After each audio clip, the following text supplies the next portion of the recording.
Building credit card roadmaps is one of my absolute favorite things to do in the entire credit card game. There are just so many different credit cards you can get, so many different setups you can build, and so many ways to optimize the value you get from your credit cards. So in reality, the options just never end. It's been a few months since we talked about my personal credit card roadmap, and over the past few months, I've actually done a pretty big revamp as to what my strategy is going to look like going forward. Thus, this new credit card roadmap came to life as of the past couple of weeks, and I'm really excited to share it with y'all. With that being said, the plan for this video is simple. I'm not only going to be showing y'all the exact credit cards that I want to add next, but I'm also going to be explaining why I'm adding each of the cards I am in the order that I'm adding them, because that's extremely important. And I also want to give a shout out to my friend Stan the Credit Frog, who really helped me build out this credit card roadmap while he was in town for our Creator Conversations episode a couple weeks ago. Now here's my disclaimer for this video. While I'm going to be talking really highly on each of the cards that we talk about in this video, that does not mean that these cards are perfect for you. You need to be sure to do your own research to build your own credit card roadmap and not just take the advice of somebody that's, making YouTube videos, because every credit card setup is going to be drastically different. If that sounds like a lot of work, trust me, it is, but who knows? Maybe one day you can hire me to personally help you with that. So we'll see. But without further ado, let's go ahead and jump into my spreadsheet. For those of y'all who are familiar with the channel, you know that I do have a dedicated spreadsheet that I've, made public to y'all, which you can of course download below. That kind of helps me plan out my credit card roadmap and tells me kind of what directions to go based on the different lenders' rules, like the 524 rule. And it also helps me to maximize the amount of value I get by looking at the sign-up bonuses that I'll get throughout the year and stuff like that. But for those of y'all that know that spreadsheet, you know that this looks a little bit different. The funny thing is I actually did all of this just to the right of my normal spreadsheet, as you can see here. But the reason I did it this way for this one was because I had a lot of stuff that was changing really quickly, and I kind of needed to just brain dump onto an empty space. And like I said, this official spreadsheet here is going to be linked down below, and I've actually made some changes to it recently thanks to the help of somebody in the credit community Discord, which you can also join down below. And while you're down there, please be sure to check if you're actually subscribed to the channel, because I just looked at my stats the other day and only 22% of my audience is subscribed, which obviously that's pretty bad. Now that we've gotten all the basics covered, I'm basically going to go through this spreadsheet, uncovering each card one by one and giving y'all, a brief explanation as to why I'm adding the cards when I am, because if I was to give an in-depth breakdown of each of these cards, it would take all day. And as you can tell, if you look down at the bottom here, I have a couple of cards that I'm already planning on adding in 2025 and 2026. So this obviously goes pretty in depth, but in reality, these are really the only cards that we're going to be heavily focused on today. And these are just kind of going to follow suit in the years to come. Let's go ahead and start by covering the two cards that I still plan on adding by the end of this year. So as you can see here, the first card I plan on adding is actually going to be the Marriott Boundless credit card. Now, originally my roadmap looked completely different than this, even just I think like yesterday. But yesterday, at the time of me recording this, I found out that the Boundless card had that really great 5 free night welcome offer after spending $5,000 in 3 months. But originally I thought, I might as well just go for a Chase business card next, because I drop under 524 in September and I wanted to go ahead and maximize all the Chase cards I could get. But a big part of my strategy going forward now is going to include trying to get the Ritz Carlton credit card. And to get that card, you need a lower tier Marriott card first, like the Boundless, for example, with a $10,000 credit limit on it, open for a year, and then you can product change it to the Ritz Carlton card. And considering that's something I wanted to do, I did want to start the clock as early as possible. But in reality, I didn't want to start it this early because that would push me back up to 524 right after I applied. However, I'm not going to pass up that 5 free night offer. So my plan is to go ahead and try to apply for this card in September, which at the time of me posting this is like a couple days away, I think. And who knows, I might be denied for it, but I'm going to do everything I can to get this card now so I can start that Ritz clock early. So while we're on that topic, let me go ahead and unveil this card here, because that is going to be the Ritz Carlton credit card. And I also just realized that I haven't even updated this yet, so I might as well do that now. But I can actually get this card on September 1st of 2024 if I actually get approved on September 1st of 2023 for the Boundless, because like I said, you have to keep it open for a year and have a $10,000 credit limit on it, but then I could just product change it in September of 2024. And now that I've updated the date associated with the Ritz Carlton card, I also had to update this date down below. And the reason for that is because this next card, I'll let y'all guess real quick before I reveal it, is going to be the Marriott Business credit card. And the reason I have it scheduled so far out in advance is because I can't get the bonus on an Amex Marriott card until 2 years after I got a Chase Marriott card welcome offer. And since I'm going for the Marriott Boundless welcome offer in September, I have to wait 2 years till September of 2025 to get the Marriott Business card welcome offer. So all of that is to say that I technically have this roadmap planned out into 2025, but in reality, I'm going to be adding multiple cards between all of these right here. So we really don't don't know what the setup's going to look like. I also want to note up here that I did go ahead and add in columns for hard pulls, my 524 status before and my 524 status after, as well as I guess my hard inquiries after applying as well, because of course I want to keep these numbers in mind, specifically the 524 rule, since I do have so many Chase cards that I want to apply for. As for the hard inquiries though, those generally don't matter as much unless you're going for cards with lenders that are very inquiry sensitive. And for me, I do have a couple of cards in here that are with lenders that are inquiry sensitive, so that's why I am tracking this as well, but you'll see more about those later. All you need to know right now is that after I get this Marriott Boundless card, my 524 status will jump up to 524, meaning that I am locked out of Chase cards until February of 2024. And with that being said, you know that this next card I want to apply for in December can't be a Chase card, and also if I want to maintain my lower 524 status, it probably needs to be a business card. So what is this card, you may ask? Well, that's going to be the Hilton business card. In reality, I could go on a full rant about this, but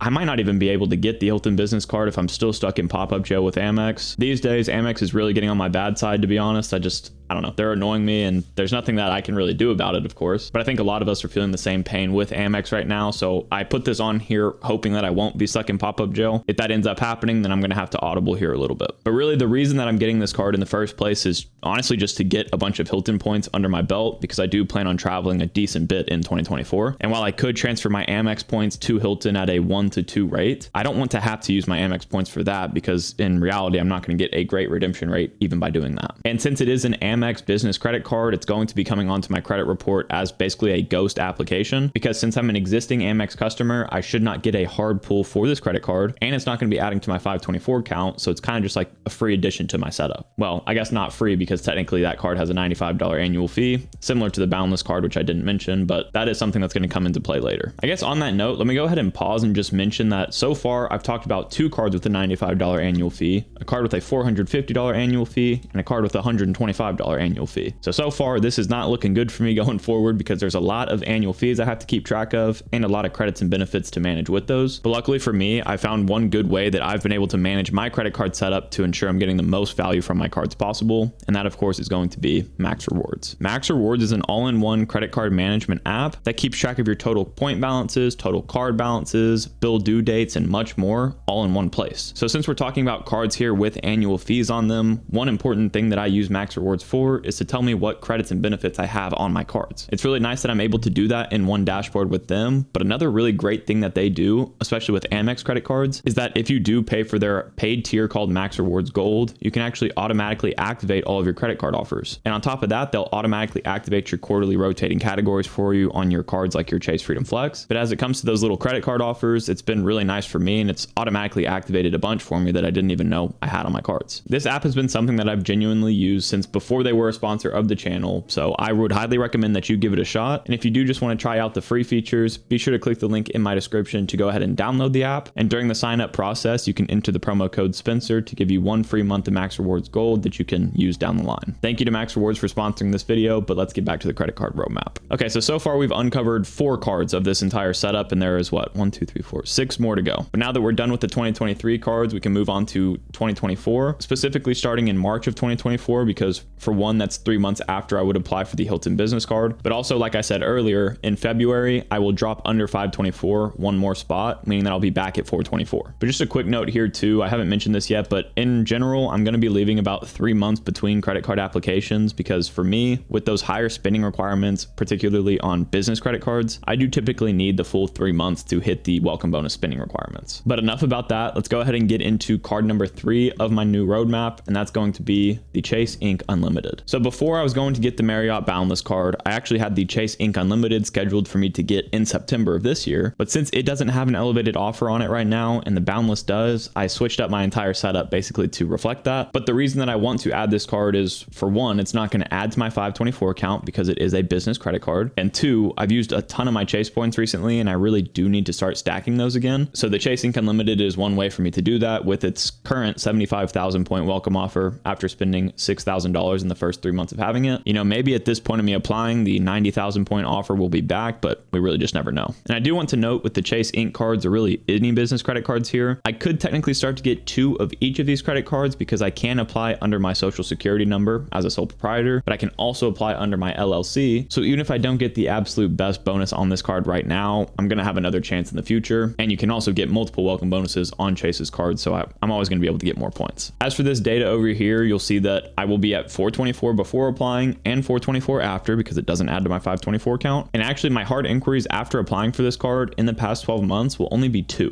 Unfortunately, this card is going to add a hard inquiry to my credit report because it's a Chase business credit card and Chase does hard pulls for basically everything, but at least it's not adding to my 524 count and I'll get a bunch of Chase points in the process. As for the next card I'll add, you can actually see that I'm only giving myself a month after getting the Ink Unlimited to get this card. You might be thinking that's crazy. You're going to spend $6,000 in 1 month on the Chase Ink Unlimited and then go for another card right after that. But the beautiful and actually terrible thing about this card at the same time is that it actually does not have any minimum spending requirement, and that's because it doesn't have a welcome bonus on it. So that's the terrible part. No welcome bonus does suck, but I think y'all understand what card this is after me saying that. So the next card on my list is going to be the Bilt Mastercard. So there are 2 main reasons that I want to add this card now, and it's a little bit different than you actually may think. First of all, this is kind of in a flex spot. I could apply for this card really anytime in reality, but of course I'd like to do it after I drop under 524 so I can continue to garden in the best way possible. But of course, most people are going to be getting this card because it does give you 1x back on your rent purchases, which is great. But for me, I don't exactly know what the heck I'm going to be doing living wise in the next few months. So while yes, I might be moving to a new rental and could use this card for my rent, I also might not be moving to a new rental yet, and I'm just gonna have to figure that out. But this card still makes sense for me to add here because I'm trying to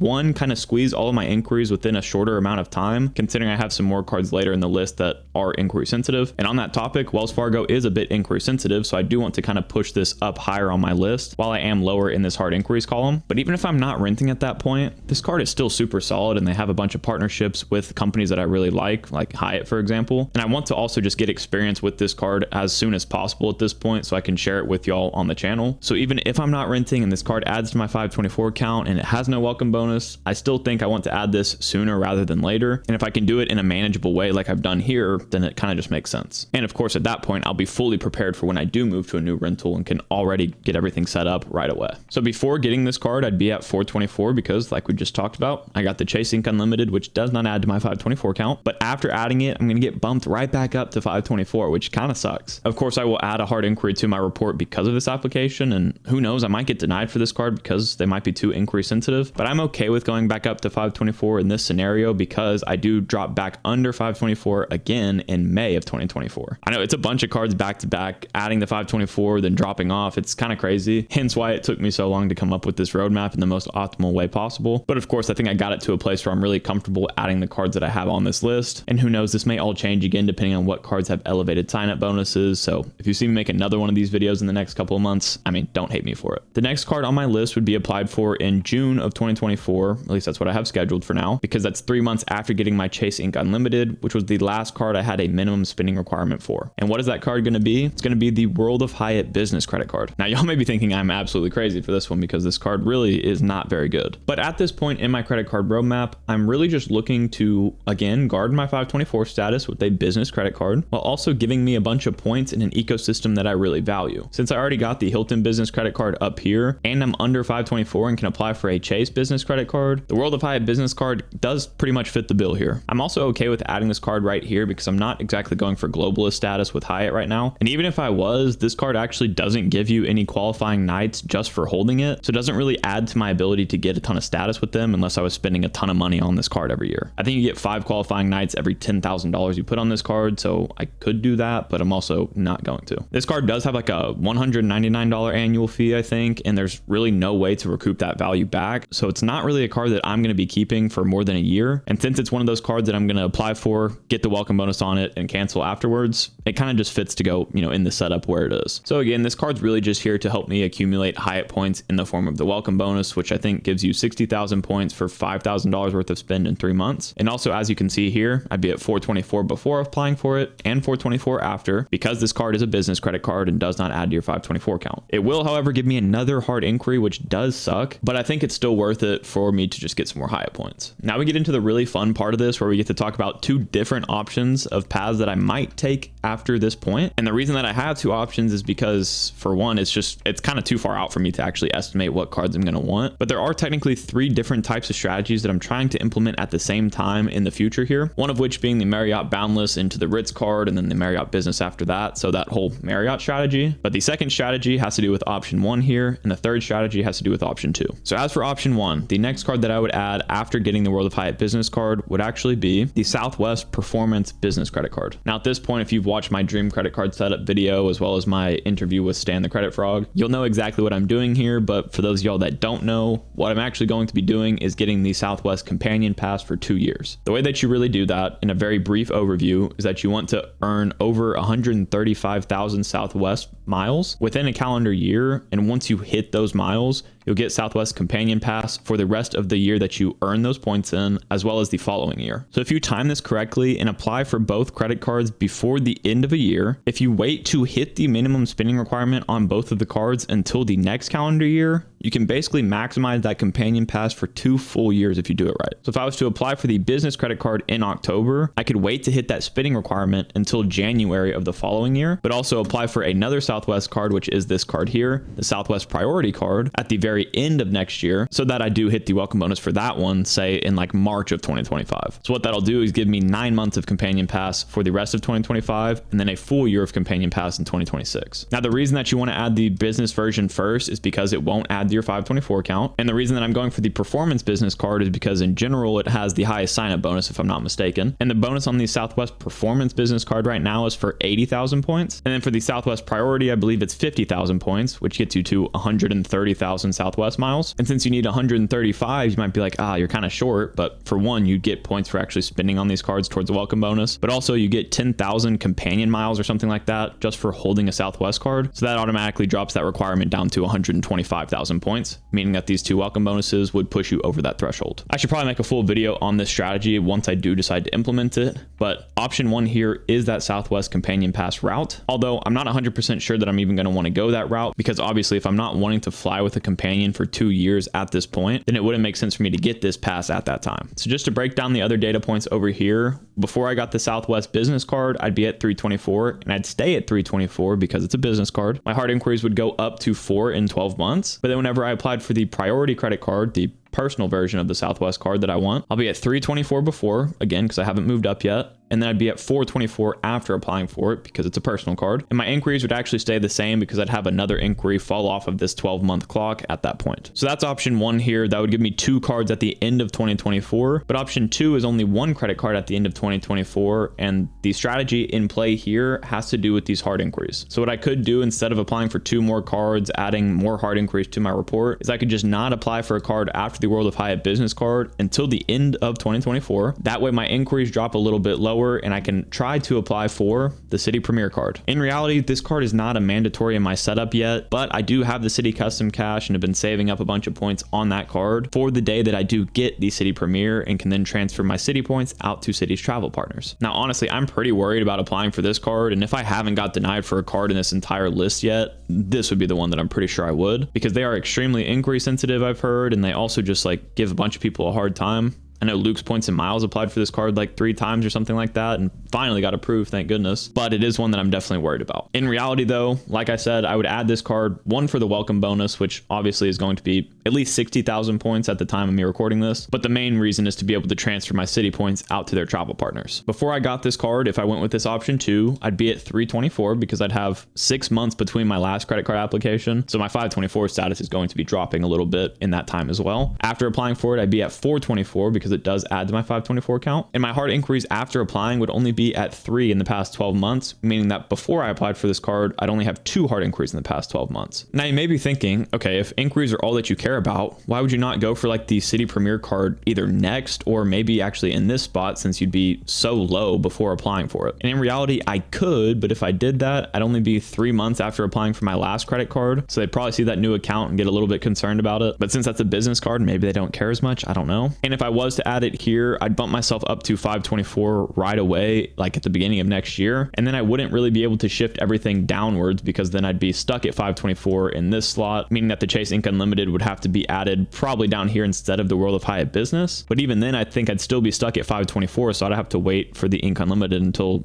sometime in this range. Then that would push me out of getting the companion pass for a year and everything would kind of just go crazy. But it is something I technically could do. And also you may be wondering how the Ritz card affects this whole strategy, because technically it would fit somewhere up in here. But since it is just a product change to the Ritz Carlton card, the only thing I'd have to manage at that point would be the actual annual fee on it and making sure that I actually want to get this card at that point. But since it's not going to add to my 524 count or give me a hard inquiry or anything like that, it's basically going to be another one of those kind of ghost cards to my setup. Therefore, it's not going to affect this strategy at all. I actually have a whole nother section I wanted to talk about in this video, talking about balancing annual fees and like when I'm going to start canceling cards and stuff like that, but I just don't have time to cover that in this one. So if y'all would like to see more about that, maybe just leave a comment and I can go into this full other table in depth and just talk about all that with you. As I said before, this roadmap definitely could change in the next few months even, but I do love to make these videos because I want y'all to see how my mind works in the credit card game. That way you don't just take what people tell you online is a good card, but you actually have the abilities to understand what cards are best for you and can build out your own personal credit card roadmap. If you're interested to hear more about my overall credit card strategy right now, then I really think you'd enjoy this video where I give a high level overview of that and tell you more about why I'm so focused on these hotel and travel credit cards right now. And I think y'all can see him right here, but as always, Odin and I both want to say thank you guys so much for watching this video. If you haven't yet, please consider leaving a like and subscribing to the channel. Thank you guys for 10,000 subscribers, by the way. And of course, we'll catch you guys next time.